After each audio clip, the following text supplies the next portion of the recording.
Our next guest is a legend in the conservative movement. He has done some great work, some undercover videos.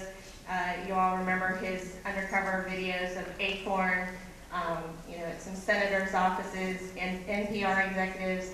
He has been a great filmmaker over the last 4 years and really, been a breakthrough undercover reporter for the conservative movement. And the left just loves him to death. I already see the hate on Twitter coming at him today, so I'm proud and honored to welcome a great man, James O'Keefe.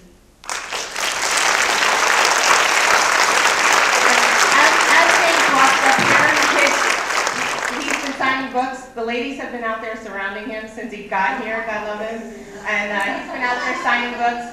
I'm going to hold him after he speaks. If anybody still wants one, just let me know. So James.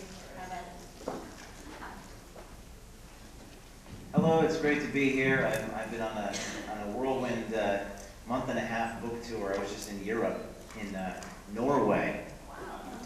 Very interesting country, sort of quiet, egalitarian country. But I'm here today to talk to you about this book called Breakthrough, and a little bit about my story. How many people were at this event last year in DC? So roughly a third to half of the people saw some of the things I showed. So I'm going to show you some new videos and kind of take you on a little bit of a journey through what I do, what it means, and what's next. So if we could roll the first tape here. Project Veritas is the nonprofit that I have. And I call myself a community organizer. There is some explicit content in this presentation. I apologize, I can't control what the government people say to me when I'm filming them, so sorry about that. We call it a breakthrough because we're breaking through the media, we're penetrating their line of defense. There is a media firewall that exists in this country to prevent people, journalists, from exposing the truth. So let's fast forward to the next scene. I'm here from Mission talking about and I'm here on a mission of mercy. I believe it's the Lucky Charms thing. It's all about bucks, kid.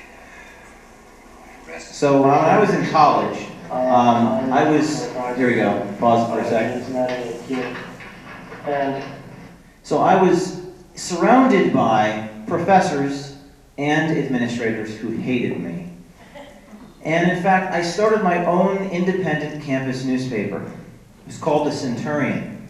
And I printed all of the salaries of my professors. Because at Rutgers, where I went to school, it was you could make a public records request, just like any state university, and do this. They treated my newspaper like it was the National Enquirer. Why does he make more money than I do? And I quickly became an enemy to my campus administration. In fact, one of the first moments I recount in this book is when the dean leans into me and says, "Now, James, I've read the National Review. I know what William Buckley was all about. You're not a journalist. You've got to be more respectful of authority. And you got to be more respectful of the campus." I looked her right in the eye and I said, "I definitely do not. I am not going to be respectful." And I started making these videos, not knowing what it would lead to. I just started deciding to satire political correctness on campus. And one such video, there were many, but one such video was an attempt to ban Lucky Charms on the grounds it's racist against Irish people. So if we could just roll these two Lucky Charms videos. We didn't just do it once, we did it twice. They have had some unpleasant or uncomfortable experiences, some of that involved. And it's basically wanted to bring the matter to your concern that we noticed that, you're at the dining halls here, Rutgers, serve Lucky Charms. And we think that this promotes negative stereotypes of Irish Americans, and we don't think it's acceptable in an academic setting, especially one higher learning. And we brought a lot of box for you to look at here. And there's what appears to be an Irish American on the front cover, and he's portrayed as a little green, cladded no hustler, and we think this underlines the importance and severity of St. Patrick's Day, especially during the month of March. So basically what we're trying to do is appeal to... So can you tell me that again? You feel that he's portrayed as a... I think he's portrayed as a little green, cladded gnome, and this is really, as you can see, we're not all short. I mean, we have our differences of height, and it's stereotypical of all Irish Americans. If I would like to interject quickly, the university's policy has verbal assault, defamation, and harassment. It starts off by saying that intolerance and bigotry are antithetical to the values of the university and are unacceptable. So pause it for 1 sec. So Rutgers told me that they would then remove Lucky Charms because it's racist against Irish people. Now, take this as a lesson in everything that Project Veritas has done since, and I will show you some of the more recent things. We put them into a false dichotomy, where they're forced to choose between being hypocrites or being frauds. In the first case, they ban Lucky Charms, which is completely ridiculous, and exposes them for exactly what they are. You're ridiculing them. What about the second case, which I think is the better of the cases, where they don't take the racial complaint seriously? Well, then they're violating their own campus speech code, which says that you have to take the feelings of students seriously, even ridiculous things like thinking that cereal is racist. So we've done many things since, and I'll show you one of the gun videos we recently did in New York that was the same type of thing. But not before I show you one more Lucky Charms video, which I think was one of the funnier ones we did in Ohio.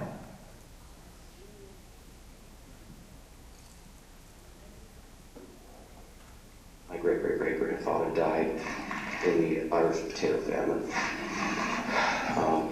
Madeline's great-great-great, I can't even remember how many greats, he died in the Irish potato famine as well.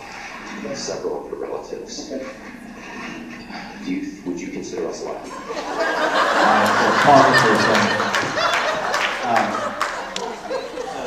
You kind of look the bureaucrat. You look the bureaucrat right into the eye and say, "Do you think that we're lucky?" And this is how you talk to the professor. This is how you talk to them. They can't say no. They have to oblige you. Because to not oblige you would be to violate their own rules. So this is something people say, well, James, do you ever have a situation where they don't take you seriously? I say, no. They always take me seriously, because to not take me seriously would be to undermine their own philosophy. So moving on to the next video, I think we have something. This is the Holder video. This was the culmination of our voter fraud investigation in Washington, D.C., and we would do more voter fraud investigations, but this one really personalized the subject. It really took it right to the man, so to speak, the belly of the beast in Washington. And this was, Saul Alinsky talks about personalizing things. Well, how personal, much more personal can you get by actually going to the Attorney General of the United States, where he votes, and actually gets offered his ballot? Of course, getting the government to respond to us is very important. Not just complaining about how bad it is, but getting them to talk about what we do. And this is the belly of the beast. I'm sure many of you have seen it. Eric Holder. We have more than a prayer of finding out if Eric Holder votes at this Nebraska Avenue church. Just ask. Do you have an Eric Holder? The poll watcher's answer last Tuesday might dent the Attorney General's ego. The actor confirms the address. There. I actually forgot my ID. You don't need it, sorry. I left it in the car. As long as you're here, you're on our list, and that's who you say you are. You sign into that poll book, and your signature starts with the verification that you are who you say you are. Rather than sign and commit a crime punishable by up to $10,000 in fines and 5 years in prison, the actor didn't vote. The video thing is meant to refute Holder's intention. Those on all sides of this debate will acknowledge that in-person voting fraud is uncovered. And an official of Holder's Justice Department argues now it is no coincidence that these so-called examples of rampant voter fraud consistently turn out to be manufactured ones. The issue of voter fraud divides Republicans who in general say they support ID requirements to stop fraud, and Democrats who argue it disenfranchises eligible voters who don't have ID. So pause it for 1 second. if you could.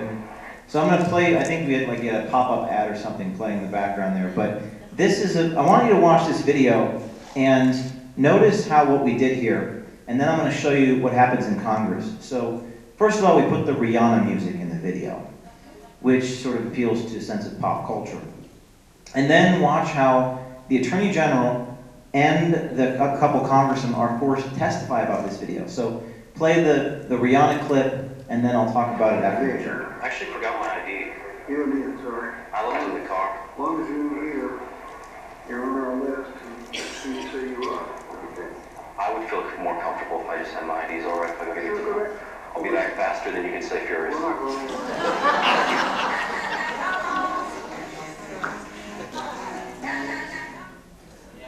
What's the reaction is the most important thing to all this journalism. There was quite a reaction. There always is. Hardly inspires the public confidence. Pause it for a second. So this is the House Judiciary Committee, and Holder was testifying in Congress. So watch these congressmen are putting the Attorney General's feet to the fire on this clip. Why 20-something can obtain the ballot of the first black Attorney General. And there's a little video here to illustrate that point. Makes mincemeat of these people's argument. And the fact that it was Holder is just delectable. And then there's the catalytic process, as we call it. And this is where I wanted to also ask you about we have, the pause reaction for a when you saw second, we have the Attorney General himself being grilled about why this is possible. the video of the young man who claimed your ballot here some months ago. You know, I mean, it's an attempt to show something, I suppose, but I think what I drew from that video was that that guy was very careful not to say he was Eric Holder, not to actually get a ballot. He didn't do the kinds of things that would have subjected him to criminal Yeah, So pause it for 1 second. This is interesting because up to this point, and this is what Breaker talks about, I had been indicted, prosecuted, attacked by multiple state attorney generals for committing voter fraud by showing that it was possible. And here is the United States Attorney General under oath saying I didn't break any laws. Which is just, it's like Shakespearean, because the guy in New Hampshire who tried to prosecute me, this guy's name, I'm sure all of you might know by now, his name was actually Richard Head, like Dickhead.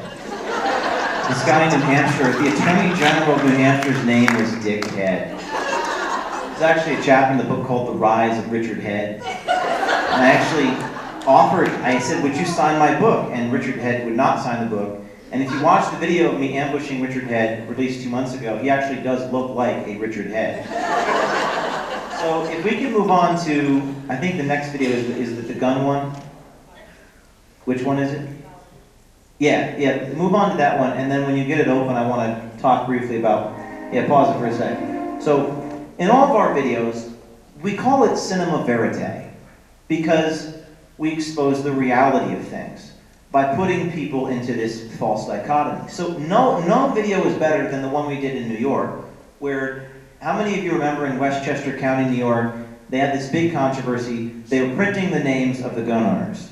Do you remember that? How many of you saw the video where we went to the homes of the journalists who were printing the names of the gun owners and asked them to put a sign in their lawn saying their home was proudly gun-free? So about half of the people. So the best part about this video, other than I always make these mockumentary style introductions where I create like a PSA advertisement for my undercover nemesis alias, but the best part of this video is watching the people at the newspapers tell me how bad gun-free zones are. Because they're forced to. Because I'm asking them to be an advocate for their home to be gun-free. So watch this video, and I will pause it when we get to the Star Ledger. We are not afraid. No guns, no violence. No guns, no crime. No guns, no murder. Guns kill children. Armed cops, not citizens. The police will protect us. Guns make good people do bad things. Take all guns from everyone. So no one else is harmed. Anti-gun is pro-America. We are not afraid. Join us.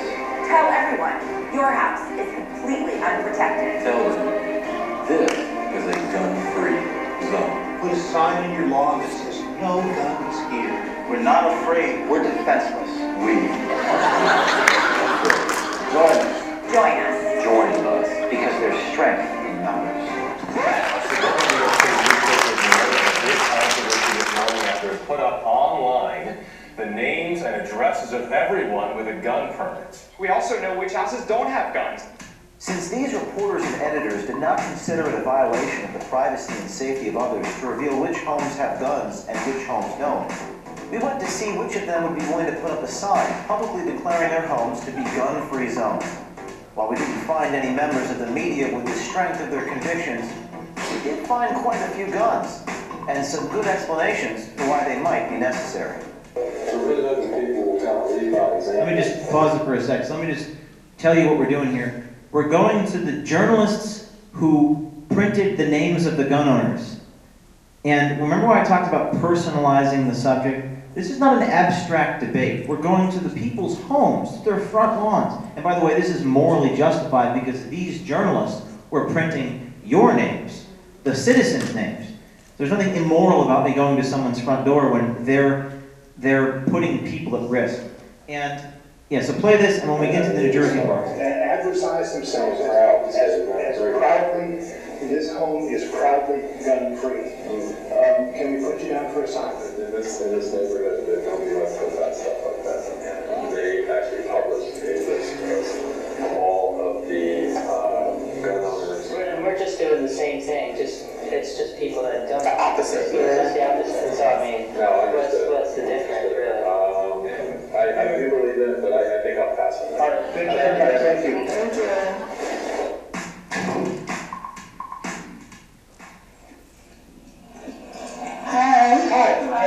Hi, we're with Citizens Against Senseless Violence. Is this? I'm sorry, I can't tell.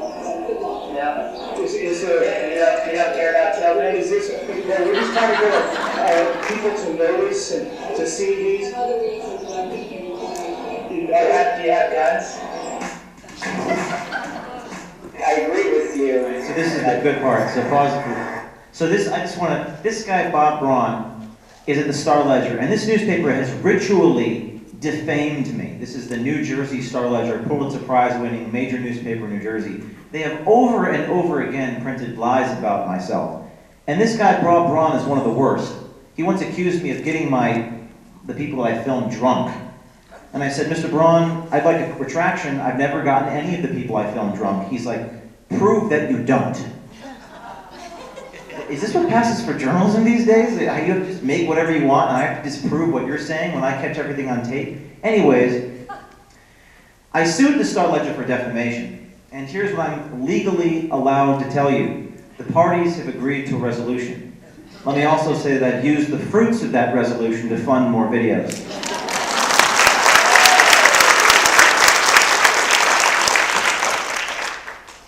On your side on this, but I'm just wondering if that's not an invitation to somebody with a gun. You want to find out? I don't know, I'm not thinking about it. I agree with you, but I'm not sure about the suit. For the purposes that you said. Well, but you're concerned that if you say you're gun-free, somebody with a gun's going to come and... I think, yeah. That besides that, the problem in this town is, somebody driving by around here might think it's an invitation to come barging in. If it said Citizens Against Senseless Violence, without this home is proudly gun-free, I would put the sign up. Yeah.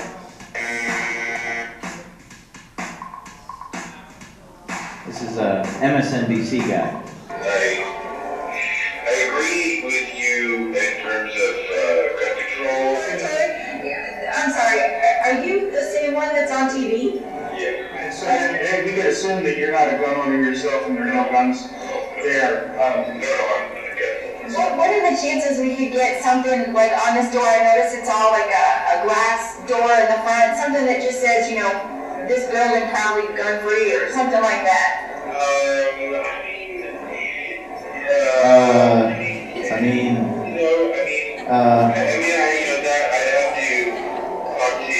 My neighbors, I honestly don't know what they feel on this issue. Thank you very much. Yes, good luck. So this is the best one here. This is my favorite. Hi, brother. Citizens Against Senseless Violence. We're going around. This home is proudly gun-free. What does that mean? Oh, you're against guns? Yes. Against guns. I'm not. Does that answer your question? Yeah, they put us down on that internet, and they put my wife's name by mistake. You believe that? They're against guns. You're against guns? I said, I'm not. He's holding a concealed gun there. So sometimes we get these great moments where we don't expect that. And suddenly we're like, you want to put your home as gun-free? The guy's like, here, check out my gun. And speaking of Toure, he was tweeting the other day, or just, was it a week ago, he says, quote, all editing is selective. You choose some words and leave others out. So selective editing is redundant. So I retweeted him and put, okay, noted. And they always say that I edit the videos, but I always release the full raw tape, which is something that no journalist does. And I believe that if we got the journalists to print their own raw notebook, so to speak, I think we'd see a lot of information that we otherwise were not seeing. So I think the next tape is, it's the Texas, we have people from Texas here, Texas. So I went to Houston, and I think we have a tape from Houston, Texas, where we went to Barack Obama's Organizing for America situation and asked the director of the Organizing for America organization to help us vote twice, which is a felony. You can only vote once. We were in Texas, and she said, oh, well, you know, Texas isn't really a swing state. Florida is, so you can vote in Florida. And she gives us an absentee ballot to make that possible. So we have a couple clips here to show you just how powerful this type of journalism can be.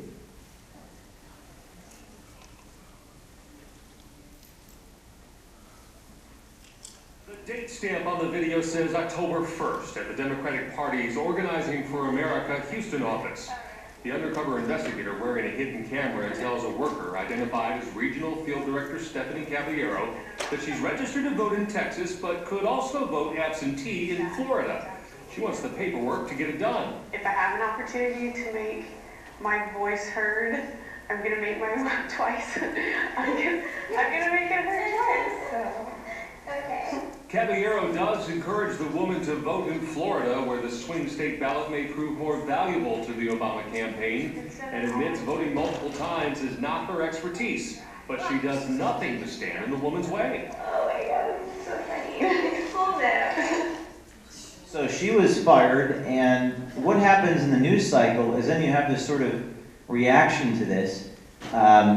They actually shut down the Late this afternoon, office. the left-leaning website Talking Points memo quoted a DNC spokeswoman as saying Stephanie Caballero has been fired. And it's interesting that it's always reported by TPM and these Huffington Post. It's never reported by the right-wing media. I mean, Drudge covered it, but they always get these sort of TPM, Huffington Post, Daily Kos types to break the news. And then they actually shut the whole office down because of the director was caught on tape. This was the result that happened out of this. Around states and to collect donations, but today you can see it is all locked up. I'm disappointed we're not working. I want to be working for the campaign. So interesting. So this is like you have these whole office shut down. I often wonder if I had done this 100 times, what would have happened? Are they going to fire everyone? See, what they do is they say, well, it's an isolated incident. It's a rogue employee. Well, first of all, this was a director.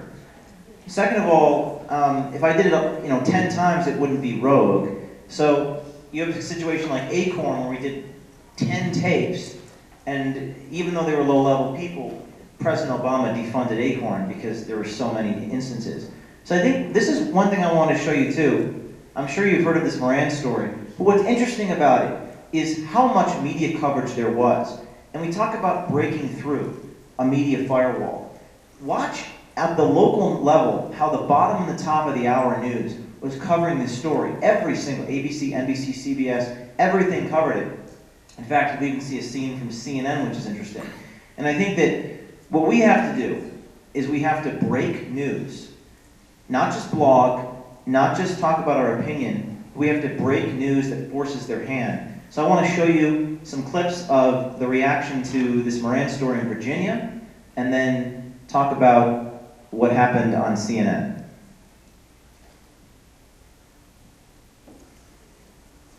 We have a news alert right now in Virginia. Congressman Jim Moran's son, Patrick, has resigned from his father's campaign after he was caught on camera talking to someone about how to commit voter fraud. A conservative group, Project Veritas. Undercover video from the group Project Veritas. The covert video was captured by the conservative group Project Veritas. A conservative group called Project Veritas. An organization called Project Veritas. Congresswoman, it was released by something called Project Veritas, which is a conservative group that's headed by James O'Keefe. On the video, a man is pitching a voter fraud plan to Patrick Moran, who was field director for his father's re-election.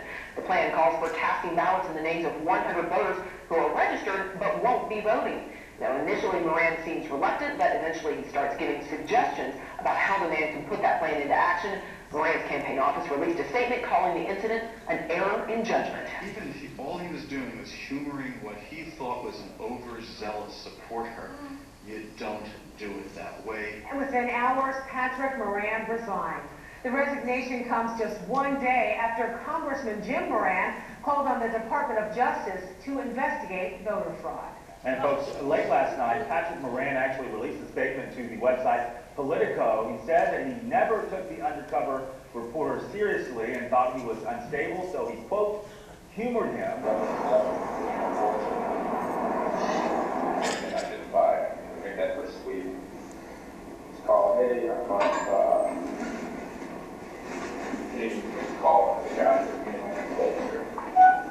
And this video tape shows Patrick Moran, who is the son of the Virginia Congressman Jim Moran, Democrat from Virginia, giving advice to an undercover reporter from this conservative group on how to cast votes for 100 people that he says weren't planning to vote. At the time, Patrick was field director for his father's re-election campaign. He has since resigned after this tape became public. I want to play a little chunk of this and then talk about it. Just pause it for 1 second. So I'm sitting in my office, you know, this is like 7 a.m., and this is the end of the, not to give away the book, but this is towards the end of the book, and I get all these tweets, you know, how could CNN give O'Keefe any credibility? I'm like, what is this? And I turn on the TV and I see Soledad O'Brien grilling Debbie Wasserman Schultz about the video. And I'm thinking, this is like the Twilight Zone. This is not, how is this happening? Are they trying to protect Obama? What's going on? And then I realize that no, she's not trying to protect. They're literally grilling the chairwoman of the DNC over our video. That's what we call winning. And for about 10 minutes, I was having this cognitive dissonance. I was like, this can't be possible, because it never has happened before. And I've been doing this in a major way for about 4 years.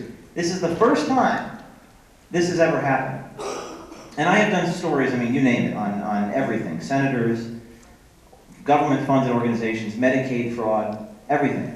This is the first time this has happened. And that's why I call the book Breakthrough. Because you can make a difference. And what's, of course, happened here, well, this is an isolated incident. He was just, you know, he was wrong. But this is not how it goes usually. So the solution is to do this on a major scale. And that's what Project Veritas is going to do. So play Debbie Wasserman Schultz's reaction, and then there's some clips from the news media after that. Now, you're gonna you'll have somebody in house that they feel that what you have is legitimate, and they'll argue for you. And I imagine they'll have a lawyer, you know, or come out by the committees. That's about it. Yeah. It's got one good. I think that's gonna be a matter of Being part of the computer guy.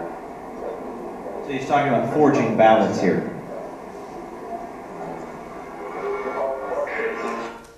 Okay, so what do you think of that videotape? I mean, it's just indefensible, and he was right to... Indefensible. But Not selectively edited. yeah, Indefensible. The difference here is that when something like that happens, in our, you know, on our side, first of all, that's one person. One isolated incident. What if I had 12? She wouldn't be able to make this argument. And we stressed our commitment to making sure that there is no tolerance. But they're on defense. Let's look at the Republican Party. They're now on defense. We need to be on offense. Because right now, she's on defense.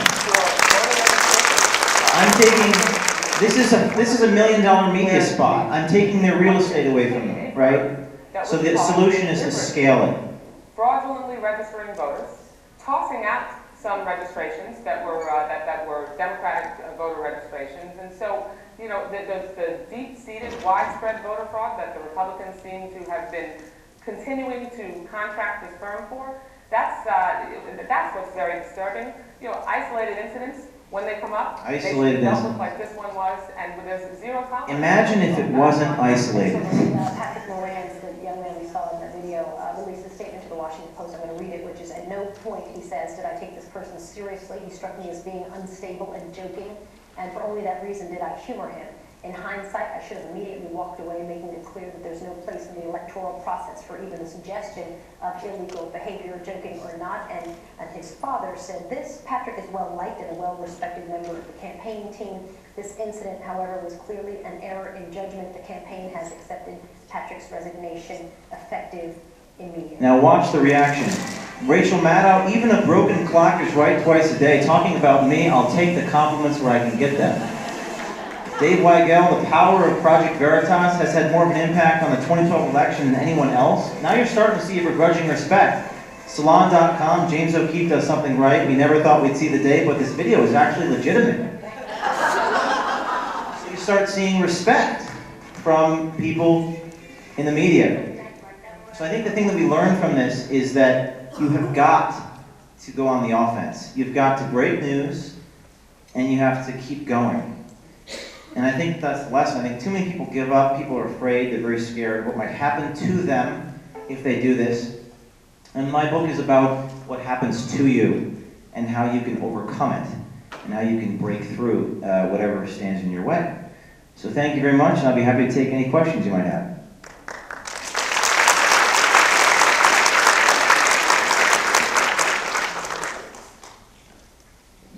Anyone have any questions? What's that? Me? No, I'm just getting started.